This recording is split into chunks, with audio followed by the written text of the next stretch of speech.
to COVID-19 now. A record increase in cases in the last 24 hours, mainly in the United States, Brazil, India, and South Africa. And we're seeing apocalyptic headlines in France. A bus driver has died after being attacked by passengers after he asked them to wear face masks. And New York has a plague of rats. Is this the way it all ends? Cambridge University virologist Dr. Chris Smith is back to survey the medical scene. We'll leave the existential questions for another day. Hi, Chris. Hello, Kim. How are you? I'm very well. How are you? Well, I'm just totting up the days. It's about a month since we last chatted to each other. A month more COVID water under the bridge. New Zealand celebrated, then it uncelebrated. We got jealous and sent you a couple of COVID cases just to keep you in business. And then you were able to celebrate again. America has seen big numbers all over the place again. And Britain, meanwhile, slowly eases its lockdown. And we're back in the pub. Pubs are busy.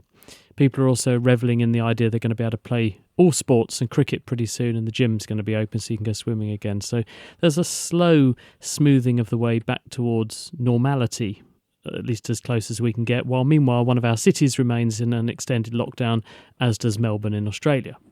How are they going to get Leicester out of lockdown as a matter of interest? The whole point is to try to find out why this has happened in the first place. Because if you can identify the root cause of outbreaks, then A, you can preempt them, and B, you can prevent them. Because we're not all going to be in a position where you see the numbers rising and then you say, right, back to square one, the whole country is locked up again. It's going to be a much more strategic thing going forward, because we are going to see a lot more of this in many countries around the world. We're going to see ripples, probably not enormous great tsunamis like we did the first time, but we're going to see extended ripples. And if we can work out where they're going to happen, we can predict them, then we know what the factors are. We've got some chance of helping to reduce the impact, and we will just surgically go in, do surveillance, lock down areas or suppress spread by whatever mechanism works best, and hopefully for the minimum time, and then back to business for that area. Leicester's a massive experiment. They'll find out what works, what's necessary, what's probably overkill, and then work out what to do, because we're going to have to get used to doing this. Winter is going to come, and we're going to see more of this. Let's talk about what has changed in the last month. The World Health Organization has changed its view of whether the virus can be airborne. It's spread not only by droplets, it seems, that fall quite quickly to the ground, but also by aerosol. And this seems to fuel people's views that face masks should be mandatory. Have you changed your view on that at all? Well, actually, just to be clear on what you just said, the World Health Organization haven't actually changed anything yet. I spoke to Shelley Miller, who's one of the scientists who penned the open letter to the World Health Organization this week. Some 200 plus scientists wrote to the WHO, and the WHO have acknowledged the letter, and they have said thank you, and we will consider its contents, and can we schedule a conversation? So they're going to have a conversation. They haven't actually come out yet and said this is what they're changing. The point that scientists, including Shelley Miller, who's an engineering professor in Boulder, Colorado, are trying to make is that previously a lot of the messaging has been around droplets, big droplets. So when you cough and sneeze, just talk actually, you blow out these big droplets, and the droplets come from your airways. The virus is in your airways if you've got it. So when you blow out these droplets, they come out as virus pre-packaged in these droplets. And if they're big and heavy, they sink quickly to the floor. They don't travel very far. They get trodden underfoot. And if you stand a long way from somebody, you're not going to catch it. But the point that's being made, and I'm not really sure why this was overlooked, because we've been clear right from the start that this is a respiratory infection. But people seem to obsess about these big droplets, and they ignored the small ones. Now, the small ones are really superfine droplets that everyone was saying, well, when you do aerosol generating procedures in hospitals, in other words, you put tubes into people, you do suctioning and things like that, you do various exercises with people that make them cough and splutter, this can generate more of these fine droplets, smaller droplets that also have virus. They can also transmit infection. But people had largely not dwelled on those as a vector.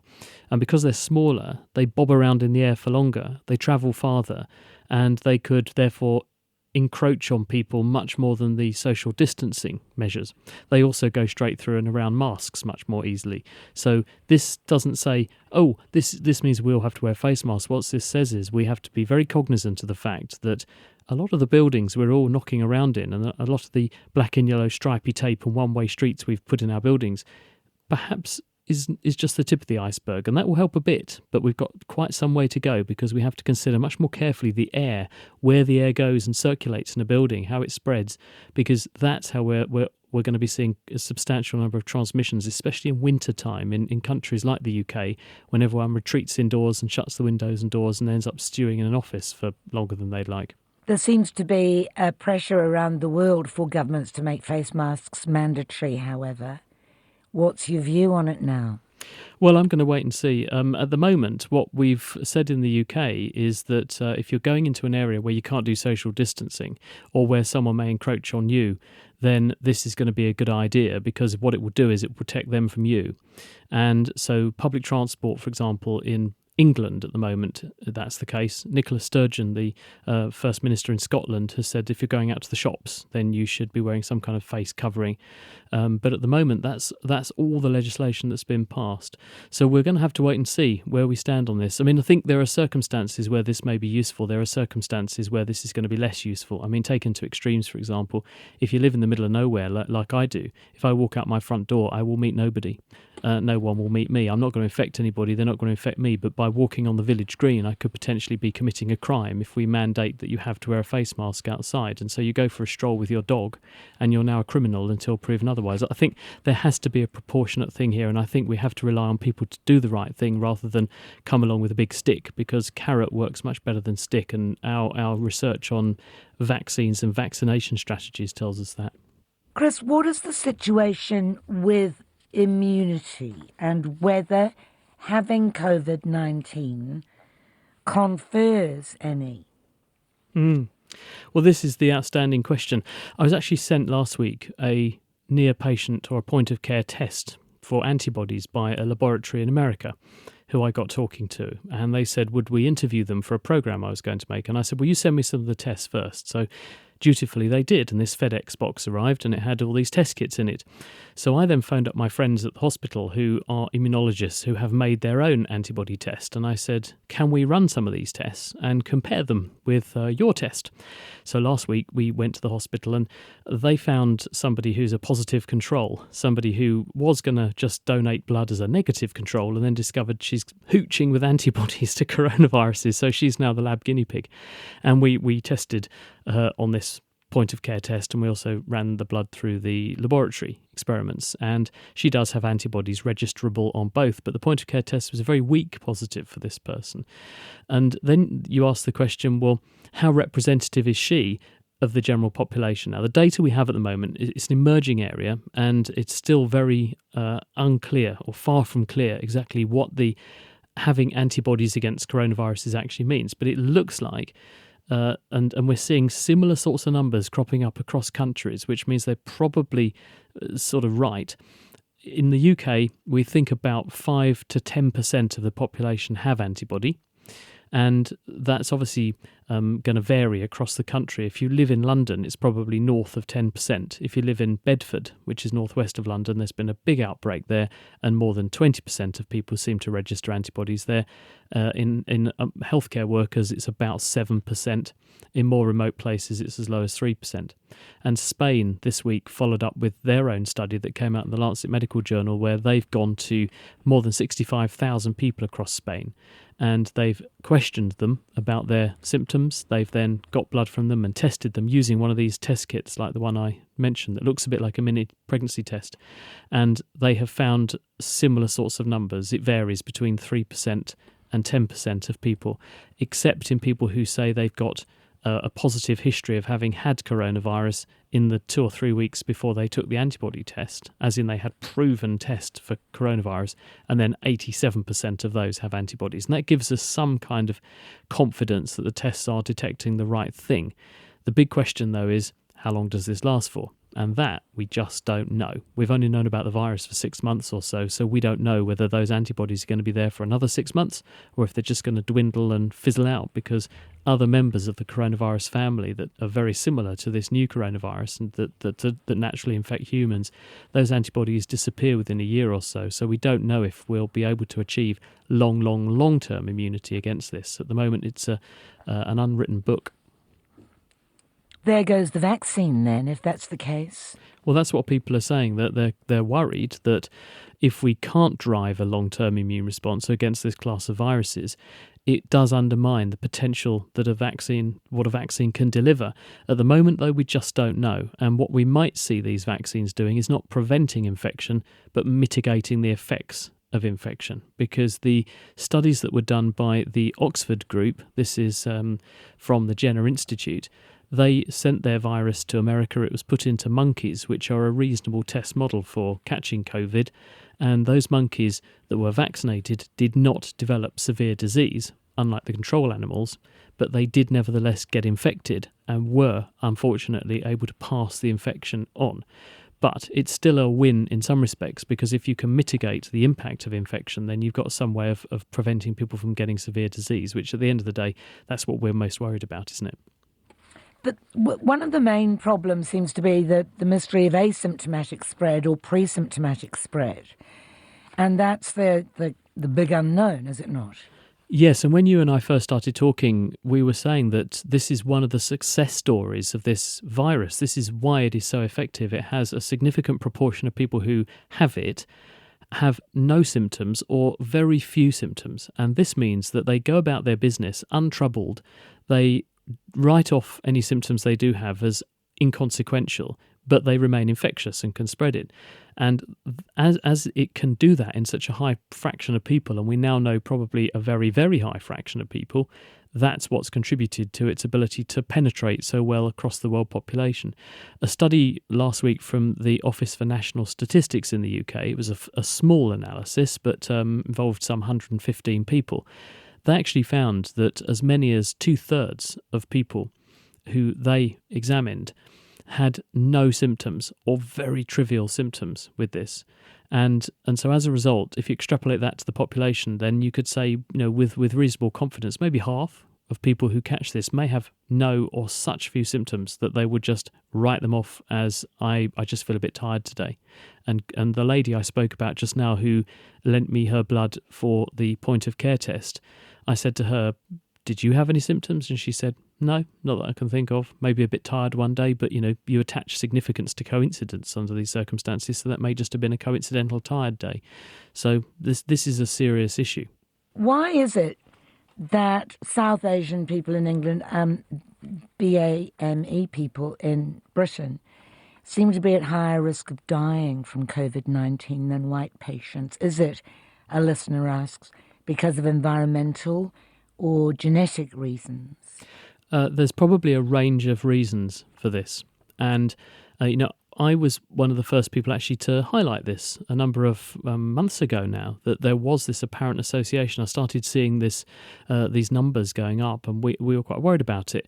So we're actually actively looking into this, and I don't think there's one single answer. I think it's a range of factors, and I think socioeconomic factors almost certainly are quite high up in the mix, but certainly there are likely to be some genetic elements as well. I mean, the obvious extreme one is if you take sickle cell anemia.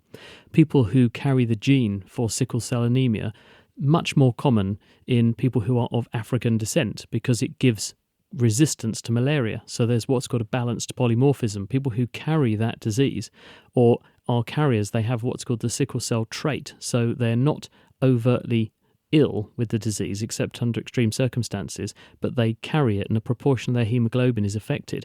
They are very hard to infect with malaria. And because they have that natural inborn resistance to malaria, the gene has become more common in that population. But if they catch coronavirus, they will develop much more severe disease. So they're shielding themselves. So there's an extreme example of a genetic disease in a particular group of individuals who are therefore more susceptible. There are almost certainly going to be other more trivial things that have a more subtle bias on the disease risk, and they're going to emerge over time. And one of the studies we're doing with a team in Perth, Western Australia, is to look at this question, because we are looking for markers in the blood which predict whether someone's going to have severe disease or not. And we're including in our samples people who are from a range of different ethnicities, and we will widen the scope as we go through the study to see if we can find a sort of molecular signature that's in the blood that predicts who is at high risk and who is at low risk, and then hopefully that will also lead us to a mechanism to try and unpick some of this. But there's a range of factors, and I think socioeconomic factors are probably quite high up on the list. What do you know, asks somebody, about reports of a new unknown pneumonia outbreak in Kazakhstan? Kazakhstan's denied it, but China has alleged the country has experienced an outbreak of an unknown pneumonia. Any views on this? Potentially deadlier than COVID-19? Yeah, the information's a little bit sketchy on this at the moment, so I know nothing more at the moment other than what is just printed on web pages and reported in the lay press. I suspect that more information is going to be forthcoming. The data I have seen suggests that people have ruled out coronavirus as the cause of whatever this is, but don't forget, flu can circulate at any time of the year. There are other nasty respiratory viruses that can begin to circulate, and many of the natural seasonal patterns of the viruses that we've had in seasonal patterns year after year after year, those seasonal patterns have been strongly disrupted by lockdowns and changes in people's behaviour. And as a result, we're going to see abnormal patterns of other diseases cropping up from time to time. We're going to be very interested to see, for instance, what happens to the flu season this year because of paralysis of air travel, people still in a state of lockdown and observing social distancing. It'll be very interesting to see what that does to the flu this year and in future years. So it may well be that it's a strain of flu that's causing this, or it's something else, heaven forbid. This is one of the questions that somebody has sent in. How come our lockdown got rid of COVID-19 in the community, but not other cold and flu viruses, which are now circulating again post-lockdown? Yeah, didn't I know this too well? I felt rather giddy and a little bit feverish and had a slight sore throat yesterday. Not coronavirus, because I've been testing myself regularly, but just another common cold virus. And other people are writing to me saying, I don't understand why it is that I'm taking all these precautions and I've not gone out with my mates for weeks and I've still got a cold. Where have I caught this from? And the answer is viruses have spent their evolutionary lifetimes evolving to become really very good at what they do because their life depends upon it. And that they therefore are really, really good at transmitting from person to person. There's already a big burden of these other viruses in society already because they circulate all the time. And what you're doing when you have lockdowns and social distancing, etc., is you are biasing the transmission rates in your favour, not the virus's favour. But if you've already got a humongous amount of virus in society already, then it takes proportionally longer for it to be got rid of. If you do a lockdown, if you've got a very small amount of virus. Now, New Zealand had a very small amount of coronavirus to start with, relatively speaking, certainly compared to, say, the UK. So therefore, it succumbed to strong pressure and ferreting it out more easily than things that people weren't actually actively and aggressively looking for, like the common cold. But, I mean, we could go to extremes. We could try and stamp out some causes of the common cold. It would take an enormous amount of effort, and it would just come back pretty quickly, which is why no one's tried to do it. Long-term damage, because this is of a concern, and the understanding seems to indicate that it affects the lungs almost as far as people could know permanently. Of course, we don't know yet. What do you think about that? What do you know? Well, we're very worried about this. And what we are seeing here is emerging evidence that this coronavirus infection is not simply a lung infection or a respiratory infection. This is a multi-system disorder. And a pathologist friend of mine and I and some neurologists have sent off some papers to some of the American medical journals documenting people with brain changes in response to coronavirus infection in the last week or so. I noticed that the journal Brain has also just published a big case series of people who caught coronavirus and then developed strange neurology, in some cases very severe neurological changes, in other cases more trivial, short-lived. We're also seeing people What with... how has that manifested, the neurological changes? Well, in some cases, we've seen people who became unconscious and then just didn't wake up. And in the cases that we wrote up, we've looked in the brain stems of these patients, and we can see inflammation in the brainstem. And we hypothesize, because the part of the brainstem that is affected is where the vagus nerve originates. And the vagus nerve supplies a lot of things in the body, but it goes down to the gut. And it's therefore potentially a point of contact with coronavirus going through your intestines. And we know that coronavirus replicates not just in the lungs, but also in the intestines.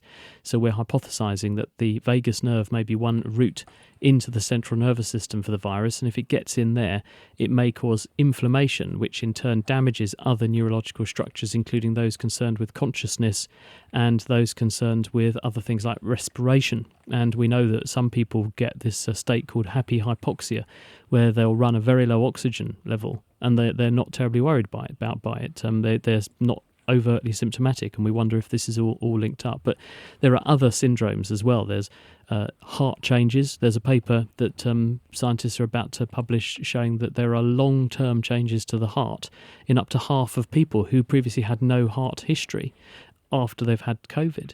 There are people with kidney damage, liver changes. We're seeing evidence that people are developing a sort of diabetic-like metabolism after they recover from COVID. And then there are people like a friend of mine in Cambridge I was talking to who actually, ironically, she works on controlling outbreaks of disease. And she's got what she calls one of these long-haul COVID syndromes where you just don't feel well, and she's had it for 2 months. So it's a really weird disease, this, and at the moment we're actively and aggressively trying to learn. Is it distinctively different then from what we would normally regard as ordinary influenza? Because that also involves inflammation, does it not? Oh, yes. And I was thinking about this when I was thinking about what we might talk about this evening, because, or this morning for you. But in 1918, there was the Spanish flu pandemic. And off the back of that, there was a cohort of people who developed a condition of the nervous system called encephalitis lethargica. And Oliver Sacks wrote about some of these people in his book, and it became a blockbuster movie, Awakenings. Wonderful story. And I found myself writing about him the other day because we documented this bizarre patient who had appeared in the medical literature last week, nothing to do with coronavirus, but this person who couldn't see numbers between the number 2 and the number 9. They could see ones and zeros, okay, but they couldn't see and interpret those numbers because of a degenerative brain condition. And I said, well, Oliver Sacks would have loved to write about this patient, I'm sure. But those individuals who are in the Awakening series had inflammation in their brain brought on by flu. So we know other viruses do these things. There is a sort of inflammatory domino effect. But what we're thinking is that coronavirus infects you, causes an inflammatory response, and in some people that's mitigated or blunted and dealt with very quickly, but in others it goes into a sort of immunological tailspin and it ceases to be all about the virus, and it's as though your immune system then goes into an autoimmune state, and it impacts on a range of different tissues in the body, and who those people are going to be who are at risk of that, and whether there's an intervention we could bring to bear early on in their disease that would blunt the effects of that. That's what we're trying to find out now. Vitamin D, of course, people keep on reminding us that vitamin D, and this goes to why BAME people are more afflicted by COVID-19. Vitamin D in dark-skinned people may be low, and if you increase vitamin D, it reduces mortality. Any latest on that? Well, it's certainly true that people who are darker skinned will make less vitamin D because of natural sun exposure. Because the melanisation of the skin blunts the ability of the ultraviolet radiation to get into the skin and react with 7-dehydrocholesterol, which is then turned into cholecalciferol, which becomes 1,22-dihydroxycholecalciferol, which is active vitamin D. We are all, though, if we live at extremes of latitude, at the end of winter, vitamin D deficient. And I did this on myself recently. I was sent a biochemical test for something I was doing, and I thought, well, I'm not subjecting people to this until I've tried it on myself. I regard myself as ferociously healthy. I'll try this. And I blood tested myself with this kit. And when I got the results back, it said I was off the bottom of the scale for vitamin D. And I thought, well, it's a wake-up call to me. I've got pale skin. I get, I thought plenty of sunshine, but in wintertime, that sun's not strong enough. And it's not a coincidence that in places that have this sort of paucity of vitamin D, there is a higher rate of multiple sclerosis, which is an autoimmune condition, as well as other autoimmune conditions. So we think there is an association. Whether or not, though, this is a causal association in COVID and people with darker skin, we don't know. And it's the thing that people are looking at the moment. So what did you do about your low vitamin D? Oh, the same as I did before, which was concluded I really should get more sunshine. I flew to Western Australia and spent a couple of weeks there doing some work, and that was probably replete for vitamin D for another few months, because the beautiful thing about vitamin D is it's a fat-soluble vitamin. So as long as you make enough hay when the sun shines, and the guidance goes that you need about 15 minutes of sunshine on your face per day, and that should give you enough vitamin D, but at the same time, if your shadow is longer than you are, then you're probably not making enough vitamin D. So as long as you have a short shadow and 15 minutes of sun exposure, you should make enough vitamin D. You then store that in your liver and another fats. How long does it around the body. last for in the liver? Well, it lasts until it's used up. So if you therefore have a big burst of vitamin D, you've probably buy yourself a few months. But by the end of winter time, if you then go through a prolonged long winter, you could end up quite vitamin D deficient. So that's why people then go for supplementation. Dietary supplements, Chris? Yeah, that's right. Yes, so things like that right. are worth doing. People who are older, people who have dark skin, people who can't get access to the sunshine, frail elderly, people who are at risk of osteoporosis, need to keep their bones strong. Those sorts of people can really benefit from a vitamin D supplement, especially in wintertime. There is some concern about chronic fatigue syndrome, and we have a listener who asks us this every week, and so I'm obliged to ask you whether it's being overlooked, as he suggests, by mainstream media, that chronic fatigue syndrome is very much associated with COVID-19. Any views on this, Chris? Well, it's definitely not being overlooked by myself and my colleagues, because we're very aware. We know people, and the evidence is rising now. Most of us know people who are saying, you know what, I've had this now for 8 weeks, 9 weeks, 10 weeks, I'm still not right. And many of the people I'm talking to who are complaining of these symptoms, some of them were very, very fit, running marathons and things, and they're saying, I can barely take 2 steps. So we don't know what's causing this. But we do know that at least a proportion of people with what is dubbed chronic fatigue syndrome, I think that's chronic fatigue syndrome is an umbrella term that describes a range of different symptomatologies that people have, but at least a fraction of those appear to have some kind of inflammatory aspect to them, and may well have an autoimmune inflammatory syndrome element to it for various reasons. And therefore, it may be that coronavirus is triggering a similar immunological manifestation that occurs in some people with chronic fatigue syndrome. It's an area that people are actively pursuing to try to understand this, and it's certainly something that is becoming more common as we see more people recovering from it and then not recovering, as it were, because they're left with these quite debilitating symptoms. Let me see if I can squish another couple of quick questions in, because we have so many. I feel guilty about leaving so many out. Prolonged use of hand sanitizer and general increased attention to cleanliness. Do you think this will lower our long-term resistance to germs of all kinds? Well, judging by the conversation so far, where I've confessed to having a cold, the person who sent in the question, who's saying, where are all these flus and things still coming from? They're presumably still succumbing. I think there's plenty for our immune systems to be getting on with in the meantime. And one other sort of salient point I'd like to highlight is it's very sad that 500,000 people have died of coronavirus around the world. But actually, let's look at some other numbers, because last year there were 10 million cases of measles and about 150,000 people died of that. Now, that's a preventable disease, and it's a preventable disease that we've had a vaccine that will prevent it for decades. And so those 150,000 people are dying every year, or will be dying every year, and that number used to be even higher. So it's very easy to take your eye off the general ball and just obsess about coronaviruses, but actually there are other threats that have been claiming lives at very, very large numbers year on year that we often tend to overlook. So That still remains a priority. But no, there's still plenty for our immune systems to be getting on with, so I'm not too worried about that. I'm more worried about people getting sick and tired of doing the obsessive hand hygiene and then letting their guard down, actually.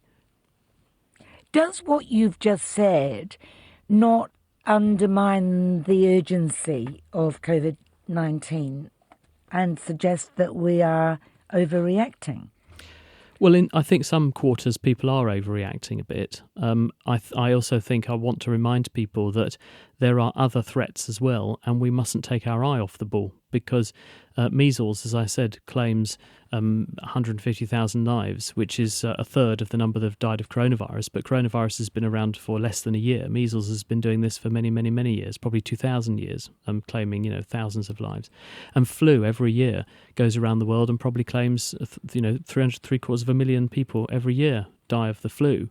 So these remain very important threats, and we mustn't suffer from sort of tunnel vision because we're obsessing about one thing and ignore these other threats. Last year, for instance, 7 million people died of tobacco-related illness around the world. That was an entirely preventable cause of death. And 11 million people died of starvation. And we threw away, in developed countries, twice as much food as it would have cost to feed the 11 million who died of hunger. And so when you see it in those terms, you think, actually, yes, maybe we do need a big rebalancing to go on. You're going to have to define overreacting now, Chris. In what respect? Well, you said that in some cases we may well be overreacting to this coronavirus. What would overreacting look like? Yeah, what I think is happening is that people are who have very little to worry about are tending to worry too much, and people who we know are the ones most at risk, some of them are throwing caution to the wind. And I think a good strategy is for us all to remain vigilant, but at the same time not to be too fearful, because there is a price. And that price is that if we're robbing young people of their education, if we're robbing people of their livelihoods by running ferocious debts in Western countries, there is a very real risk that poverty causes ill health and disease as well. And there will come a point where the pill is definitely a higher price to pay than the ill. And we have to make sure we don't cross that line. The relativity theory, though, ends up with us all doing nothing, doesn't it? What do you mean by doing nothing? Well, if you say, look here, measles kills this many million and the ordinary flu kills that very million, so why have we locked down our entire economy to deal with something that is less harmful? I think what I'm trying to do is I'm trying to highlight the fact that these diseases haven't gone away. They remain big threats. And if we're going to put this enormous emphasis on coronavirus, we should make sure that we are consistent and we are paying similar attention to other threats and other reasons for loss of life that go on, and not just focus on the ones that we want to focus on because they're a problem right here, right now. When this is all done and dusted, we must not forget that where this came from and how this happened, and we must learn from this. Not sure how many threats you can mobilise society against at one time, though, are you? This has certainly been a wake-up call, and I hope that when we come out the other side of all this, that we'll come out with a world that's in a better place. I think it's forced people to totally change their viewpoint. It's forced people to change their lives, and it's forced people to try things and develop things and do things that they thought previously they could never do or would not be possible. I hope we don't get back to completely what we dub normal. I hope that we hold on to some of the benefits of some of this, and also learn from what hasn't gone as well and try to put in place things that will stop us repeating these mistakes that we made before. Fingers crossed. Thank you, Chris. Chris Smith, virologist from Cambridge University.